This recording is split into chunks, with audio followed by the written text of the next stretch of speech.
I just wanted to address this issue of lesser evilism, which obviously is, again, a major sort of conception promoted within the media, the Democratic Party, those around the Democratic Party.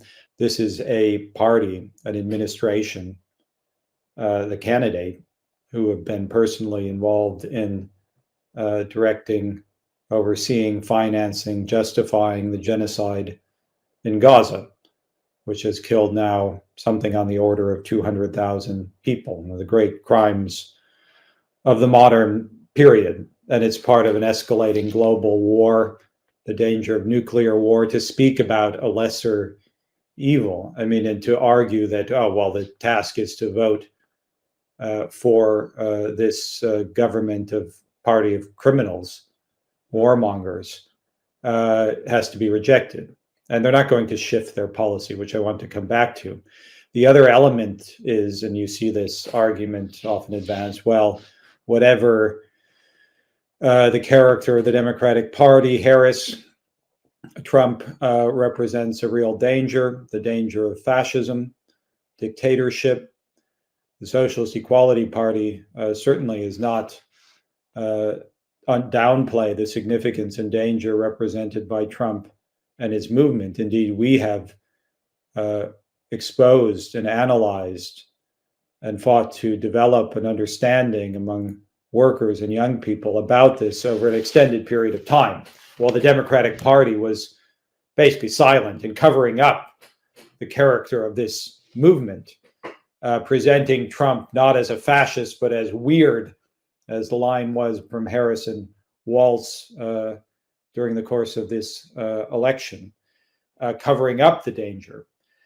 But the idea that one can impose, as we've been stressing today, the growth of fascism, the danger of dictatorship, by supporting a party of war, Wall Street, the military intelligence agency, is fundamentally bankrupt. And if a Harris administration were to come to power, it would in fact serve to strengthen the right.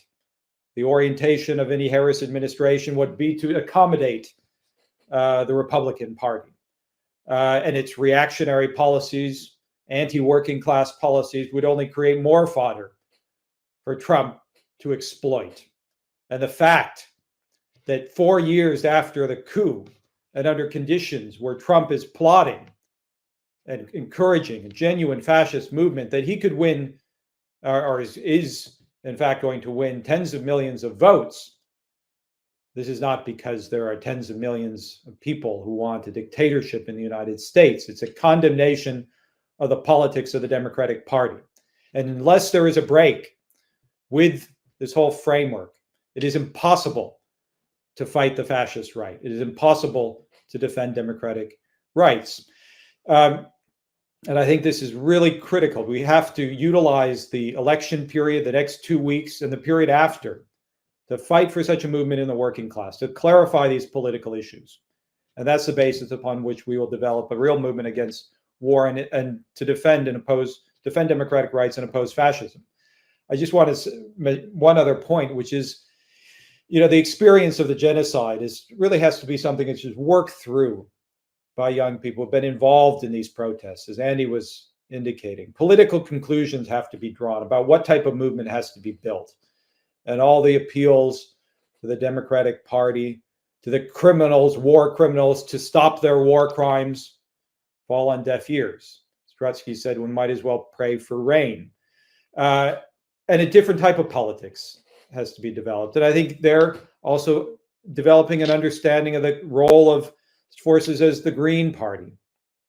Jill Stein recently said that her aim in her election campaign was to hold their feet to the fire, that somehow through just a vote for Stein, that would force the Democrats to recognize, by having their feet held to the fire, that they've pursued a wrong policy and their policy has to change. No, that is a bankrupt perspective. It is indeed worth noting that just a couple of days ago, Baerbock, the German foreign minister, who's a member of the Green Party, issued a vicious support for the targeting of civilians in the genocide in Gaza, directly justified Israel's attack on civilian buildings. This is the Green Party in Germany. It's a logic of a certain politics which doesn't oppose the war, oppose the genocide at its roots, which is capitalism. And sorry, the final point I just want to stress that we just published a report from David North, the national chairman of the Socialist Equality Party, the chairman of the editorial board of the World Socialist website, a speech delivered at the Frankfurt Book Fair. It was just published on the World Socialist website this morning, and there's a video now. I would encourage everyone to go and watch that, wsws.org. And he makes a basic point that in the basic problem in the protests, and again, this is bound up with the politics of those who are leading them, but also deficiencies in those who've been involved, is a political and historical perspective. There's immense moral outrage justified over this crime, over the horrors that we watch every day. But moral outrage isn't sufficient. One has to have a political and historical understanding. Out of what does war arise?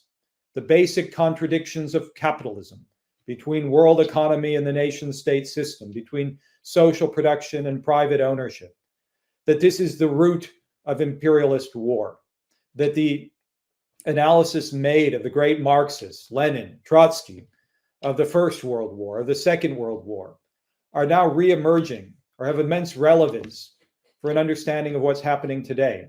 And therefore it's necessary, having gone through this experience and seeing the disaster which capitalism is producing, to really make a study of history, of politics, to make a deeper analysis, an understanding of the sources of the problems that we confront: the genocide, global war, and one might add the ongoing pandemic, climate change, the breakdown of democracy, rise of fascism. Trotsky referred to the short-circuiting of democracy under the contradictions, global contradictions and domestic contradictions. Well, we're seeing that play out.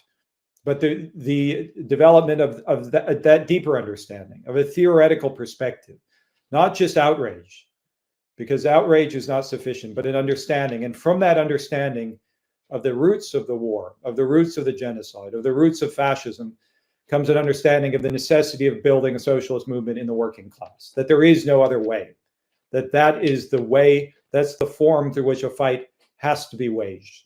And it's not, it's not a question of we have endless time. The situation is extremely dangerous. We confront really grave dangers. The working class confronts grave dangers. World war, fascism. This is the reality. And a socialist movement has to be built in the United States and around the world, because there's also no national solution to the problems we confront. So I would again encourage and emphasize the point made by Eric. Join this party.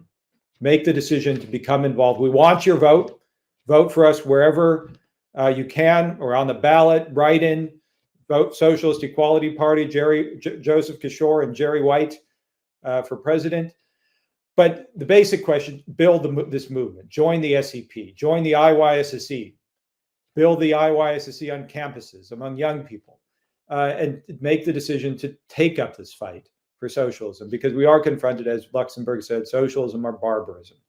That's the basic choice we have. And we have to decide if there is going to be a future, we have to fight for that future through the fight for socialism.